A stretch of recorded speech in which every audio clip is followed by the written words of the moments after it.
Before I call the honourable member for Tangney, I remind the House that this is the honourable member's first speech, and I ask the House to extend to him the usual courtesies. The honourable member for Tangney. Yeah. Mr Speaker, it is a great honour that I stand in this place as the 7th member for Tangney, having sworn an oath to Her Majesty Queen Elizabeth II, Queen of Australia. I will repay the faith of the people of Tangney by working hard, by being honest and upfront, and by representing my community to the very best of my ability. Not everyone will always agree with the positions I take in this place, but they will always be considered based on my values and in our national interest. The strange thing about maiden speeches is that they are more often read as you leave this place than when you enter. So with this in mind, I will set out the basis of how I'd like to be judged when I leave this place. I want people to be in no doubt about why I'm here. I am here for the hard-working, aspirational Australians who want to apply their own effort and succeed. I am here to help build an Australia that empowers people, an Australia that rewards individual and community effort. I am here to create an Australia where young people, regardless of their financial and social situation, can work hard and reach their full potential, whatever that might be. Sadly, in many parts of our country, the most significant limitation on an individual's success is their ability to aspire and to believe that they can create their own future. And I am determined to change this. I am the son of two very hard-working Australians, Trevor and Linda Morton. They applied their efforts to own and operate their businesses and the businesses of others, to accept risk and to employ people. My family's history is in farming and building, in transport and in care. My dad's family were primary producers in the Duralong Valley just outside Wyong on the New South Wales Central Coast. They moved through the industries of the time: pulpwood, citrus and dairy. I pay tribute and thanks to my grandmother Daphne, a strong woman who instilled in her children values of self-reliance and determination, but who after many years with dementia sadly passed away just over a fortnight ago, aged 94. My mum immigrated from England as a 10-pound pom, with her then husband and my two brothers. The billboards posted in England at the time said, "The call of the stars to the British men and women, the Southern Cross, the stars which shine over Australia, the land of opportunity." Full of enthusiasm for her new life in Australia, Mum worked hard, raised her family and embraced our Australian values while still remaining true to her Northern English heritage. I grew up around Wyong, attending Wyong Public and Wyong High Schools. I certainly wasn't the most academic kid, but on my first day of high school, something was said to me that really stuck with me. That it doesn't matter where you're from or how smart you are. At high school, all that matters is how hard you try. Well, what an amazing revelation, that your success can be determined by yourself, by your energy and by your commitment. I was actually one of those strange kids at high school. I always wanted to revolutionise things. I looked for problems and I campaigned for solutions. In my first weeks of high school, I set my sights on reforming the student council, as it had no representation in the Year 7 classes. After a mini-campaign, democracy was restored and I was one of those elected. But in 1997, I learnt about the responsibility that comes with being a representative. I was in Year 11, and instead of a long bell ringing for lunchtime, 3 short bells instead told us that there was an emergency assembly in the quadrangle. As I walked down the stairs, a Year 8 kid said to his mate, "I wonder who's killed themselves now. I wonder how they did it." As shocking as those words were, I understood, because in the past weeks, assemblies had been called for that very reason. On this occasion, there was no reporting of another suicide, instead an assembly to discuss rumours of a suicide pact by young people in our community. That afternoon, the Wyong Shire Youth Advisory Council met, and if there was ever a time that something should be said and something should be done, this was it. From that meeting, and by speaking on behalf of the people I represented, we held a youth forum on suicide. The posters and flyers for the forum were blunt. We're killing ourselves. Why? Let's talk about it. Over 200 young people attended that night, a remarkable number for a town like Wyong. They came out to have their say and to acknowledge that they were not alone. The forum broke the wall of silence on this issue, and the report from that forum was used to argue the case for those regional young people. Earlier this year, I gave a copy of that report to my very good friend, the member for Keating. His regional WA community is very similar to the Central Coast in New South Wales and is dealing with the same issues today. I was really pleased to help, but sad there was still a need to do so these decades later. Suicide breaks all of our hearts, and it should drive us as representatives in this place to do everything we can to help people who feel they are beyond help and to empower them. Mr Speaker, through the application of my effort and with the support of my family and teachers, I was one of only a handful of students from my school and the first ever in my family to go to university. I studied here in Canberra at the Australian National University. One teacher in particular, Bruce Willett, would have been most surprised but was also most responsible. Rather than the usual uni job of pulling pints, I decided to get a job in the transport industry, and I trained as a bus driver not far from this place in Queanbeyan. I passed my test with flying colours. I got my licence to drive a bus and I was ready to start my first run. But there was one more step, and that was to apply for my authority to carry passengers. To my shock and horror, but to the amusement of my family, in particular my dad, my application for my authority to carry passengers was knocked back. Not because I didn't pass the required course, but because I was too young. I'd applied my effort, I'd invested in and increased my skills, and I was licensed to drive a bus. But there wasn't much demand for bus drivers who couldn't carry passengers. So if there's ever any question of where my anger at needless complication and red tape comes from, please keep this example in mind. I hate waste and mismanagement. I hate needless complexity and regulation, because the more complex something is, the more expensive it is to administer. Few policy areas are more complex than social welfare. There are currently some 20 different types of welfare payments and more than 50 supplements to those payments. The legislation dealing with our welfare system covers 5 different acts filling over 5,000 pages. I am a compassionate Conservative and I'm proud that Australia has a safety net to support those in need, but sadly our welfare system fails many. In too many cases, taxpayer-funded programs trap people who are otherwise able and willing to work. In too many cases, the safety net becomes a hammock. Dame Dorothy Tangney said in her maiden speech that social security is the right of every Australian, and I couldn't disagree more. Taxpayer-funded social security is not a right, it is a privilege. It is a privilege that is afforded to those in genuine need by others who work hard and pay their taxes. It is a privilege we offer as a nation that we can be very proud of. But with the receipt of that privilege comes responsibility and obligation. The concept of mutual obligation must underpin any taxpayer-funded welfare system, and it is a concept in which I firmly believe. Working age welfare should not be compensation for the situation someone finds themselves in. Rather, it must be an investment in where they can go. The success of our welfare system should not be assessed on how much money we spend. Success should be measured by the reduction of welfare dependency in our community. I commend the work of the Minister for Social Services and the Minister for Human Services. By using data, we will determine the real effectiveness of our welfare system and assess whether it's actually making lives better or if it's actually making lives worse. And I've come to learn as a new MP that so many of our problems can be solved by getting outside of our policy silos, and that one problem plus another problem could well equal a solution. One example is the issue of young carers. I pay tribute to the care that these young people give to their family members and loved ones. However, recent data released by the Minister showed that young carers are expected to be on income support for 43 years over their future lifetime. Yet healthcare and social assistance will make the largest contribution to employment growth, with some 250,000 new jobs needed by 2020. 16% of young carers will be on welfare for life.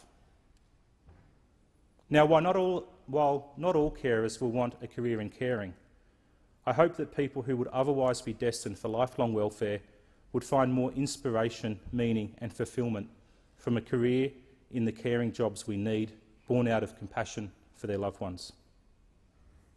I'm not someone who believes that government and parliaments have all the answers. The government's new Try, Test, Learn fund accepts the answers are best sourced from the community, and this fund will help identify solutions to move people from the dependency of welfare to meaningful and rewarding employment, tax paying and productive engagement in our community. I know the Coalition is committed to achieving this, not to save money, but to make lives better and communities stronger. Mr Speaker, there is a war being waged in our communities right across Australia. Illegal drug use is stretching the fabric of our society, and I fear with newer, more harmful and immediately addictive drugs, that fabric is close to tearing. Ice is like no other drug we've known before. Proportionately, Australians use more methamphetamine than any other nation.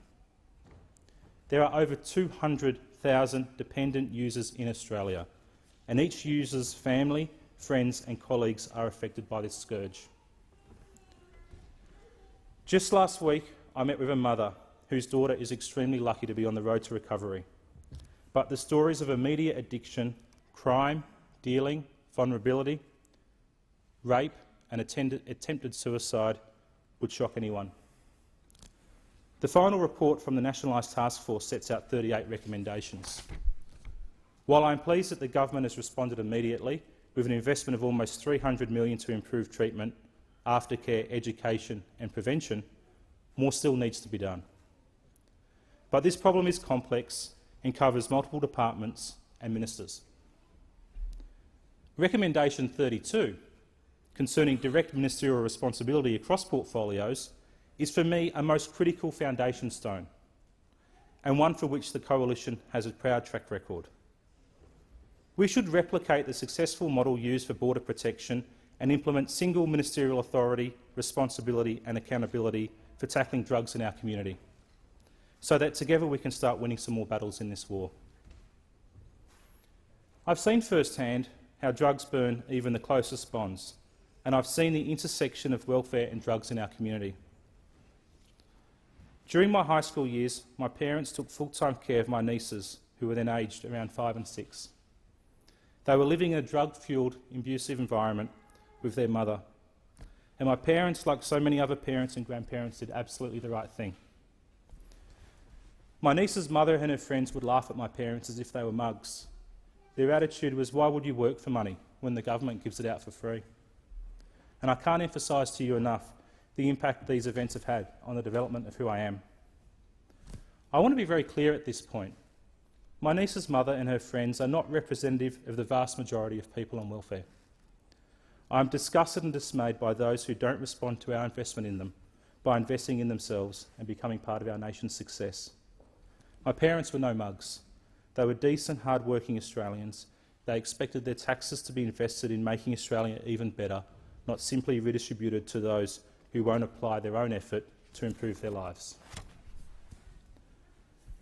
I am pleased the federal government passed legislation last year to trial a cashless healthy welfare card. The card cannot be used to purchase drugs and alcohol.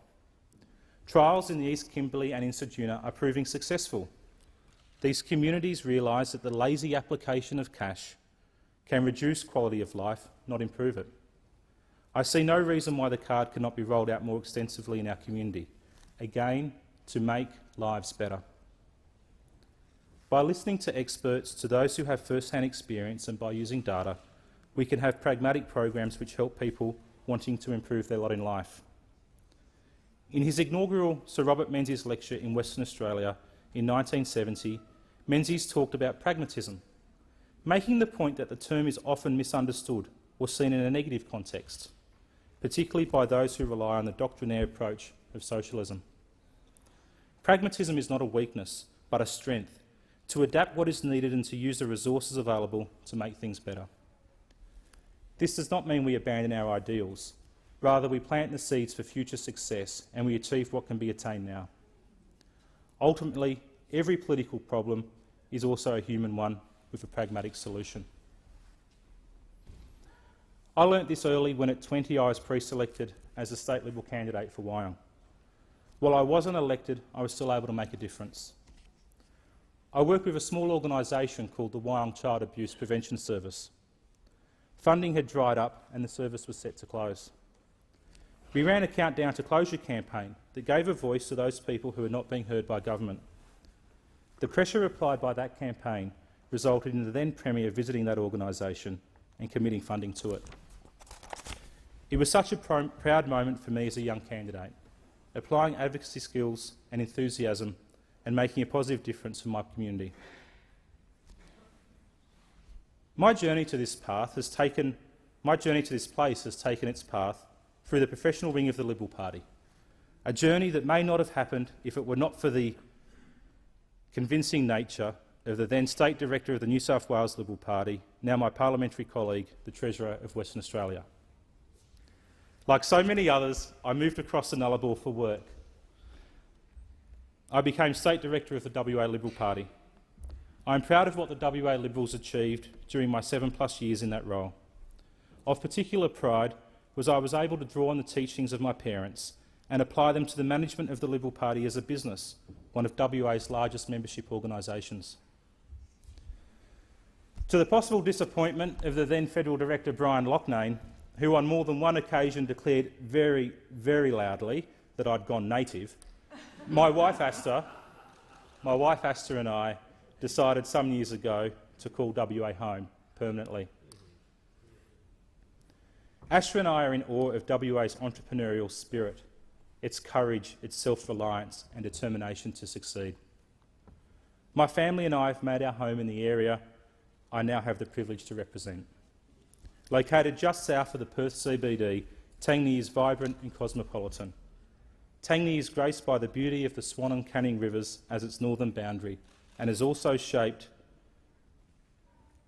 by a thriving local community with a great number of organisations and service clubs dedicated to helping others. Tangney boasts a wide range of industries and businesses that defines Australia's entrepreneurial spirit. Light industrial and trade supplies in Myrie, specialist medical and retail in Burragoon, an educational and medical heart with Murdoch University and Fiona Stanley Hospital, and some of WA's premier schools right across the electorate. I have the privilege to stand before you because of the support of so many. There are some people from the very start of my journey from the Central Coast that I would like to recognise. Ron and Lorraine Stevens, Bev Hemmers, Peter Richardson, Mike and Judy Gallagher, and George and Julie Caruana. Professionally, I've worked with some great Liberals from whom I've learnt a lot, and there are others who have worked with me in the battle for good government. Many of those people are here today in the gallery or watching online. Thank you. I thank the WA Liberal Party for the faith they placed in me as a young man in his 20s, particularly the organisational leaders I work closely with, including Barry Court, Jeff Prosser, Norman Moore, Kim Keogh, Danielle Blaine and Andrew Cox. It has been a great honour to work closely with Premier Colin Barnett, and I thank him especially for that endearing paternal approach he takes to our friendship.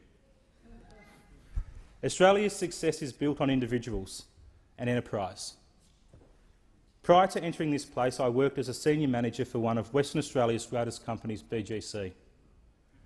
I know the need to reinstate the ABCC and to pass the registered organisations legislation, not because I've read a report or because of blind ideology, but because I've been there on building sites, talking directly to the workers who just want to get on and do their job and be productive. I've met with the subbies who have told me explicitly that they quote much higher prices on union jobs due to poor productivity. Productivity is not another name for profit. Productivity is about getting more done. While there is a place for unions in our society, sadly their actions in many ways stifle productivity. They prevent more people from being employed. They hinder infrastructure being built for our community. I greatly value the mentorship and friendship at BGC from Julian Ambrose and Kelvin Ryan.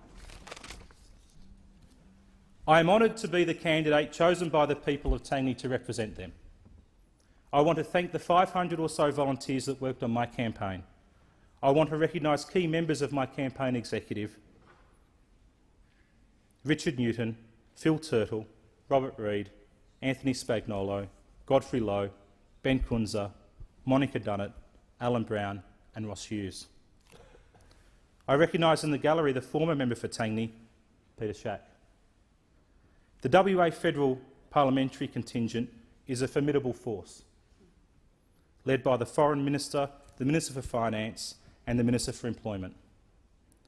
I have worked closely with each and every one of the WA Liberal members and senators. They are all passionate advocates for their communities and they've inspired me. Their dedication is immeasurable and their friendship is heartfelt. To Senator Cormann, Hayley Cormann, Isabel and Charlotte, thank you for your friendship and your support for my family and I, particularly as we adjust to this new FIFO job. Thank you to my office team of Richard, Helen, Annemie, Jordan, Tom.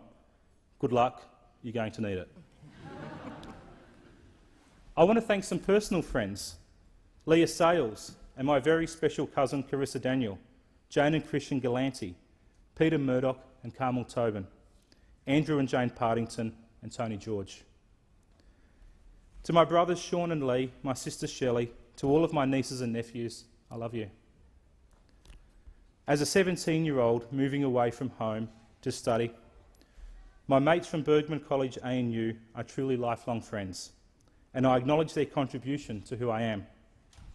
To Michael, Anna, Lara, SLW, Swifty, Sally, Rowena, Stu and Randy G, thank you.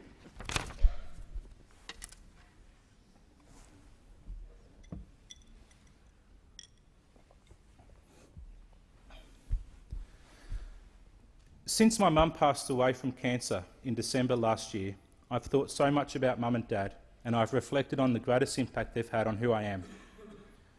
I know Dad wishes Mum could be here, sitting with him, looking down on me deliver this speech. But Mum is watching, but from a place much higher up than the public gallery. And every day she is keeping a watchful eye on us, encouraging us to work hard, stay strong, and to do what is right. I have one regret with the relationship with my mum, and I'll work very hard not to make that same mistake again. Love of family and friends is a gift to all of us, but so easily taken for granted. I know Mum was very proud of the responsibilities I took on at a young age, but I regret that too often than not, I thought I was too busy to take that call or to just listen. And I think that can be a lesson for all of us. By 6 p.m. on election night, my sore throat had developed into laryngitis and I was unable to speak. So putting aside the irony of being elected an MP and instantly at that point losing my ability to give my own victory speech, there was no one I would have wanted more than you, Asta, to step in and speak on my behalf. Asta, I don't know how you do it. Even I wouldn't put up with myself sometimes. But you do. Thank you so much. Thank you for keeping it real. Thank you for mocking me constantly. Thank you for sharing the responsibility of our commitment to represent Tangney in our federal parliament. To Harrison and Madeline, my two beautiful children, this is where I work. All of my workmates, we come here to try and make our country even better for you. We're going to disagree a bit across this chamber, but your future is worth fighting for. Mr. Speaker, I want not only to be a great representative to the families and businesses in Australia and in Tangney, I want to make a significant contribution to our nation. So if you're a hard-working, aspirational Australian, I'm here for you. If you want to apply your maximum effort to make your life better, I'm here for you. If you want to volunteer to make your community better, I'm here for you. If you loathe waste and mismanagement and you want your taxes spent responsibly, I'm here for you. If you share our common Australian values, whether your heritage is from over the seas or if you're an Indigenous Australian, and if you look forward, not backwards, and if you make a contribution to our nature's future, I'm here for you. And if you want the very best for Australia, I'm here for you. With all Australians striving to be the very best they can be, with all Australians applying their effort to improve their lot in life, with all Australians sharing our common values and working together, the future of our country should be very bright. Mr. Speaker, thank you.